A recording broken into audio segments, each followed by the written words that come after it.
বড় বৌমা, এদিকে একটু এসো তো। দেখেছো, কাজের বেলায় সবসময় বড় বউয়ের কথা মনে পড়ে। এমনি সময় আর কারো মাথায় থাকে না যে আমি এই বাড়ির বড় বউ। যাই,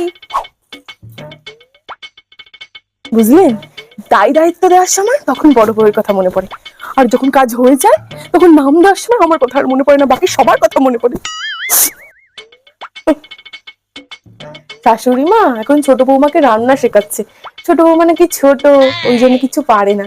তা আমার বাবা মা কি আমাকে হাসি বছরে বিয়ে দিয়েছিল? জান গিয়ে আমার ছোট দেওরটাকে দেখুন, বউয়ের কথায় উঠছে বসছে, যেমন নাচাচ্ছে নাচছে। আর আমার মানুষটা দুদণ্ড বসে কথা বলে না আমার সাথে। দেখো গিয়ে, ছোট বউ সারাক্ষণ নাইটি পরে ঘুরে বেড়াচ্ছে, বড় ছোট কাউকে মান্যি করে না। যত নিয়ম ছিল আমার বেলায়, হ্যাঁ, এক হাত ঘোমটা দিয়ে পড়ে থাকতে হতো।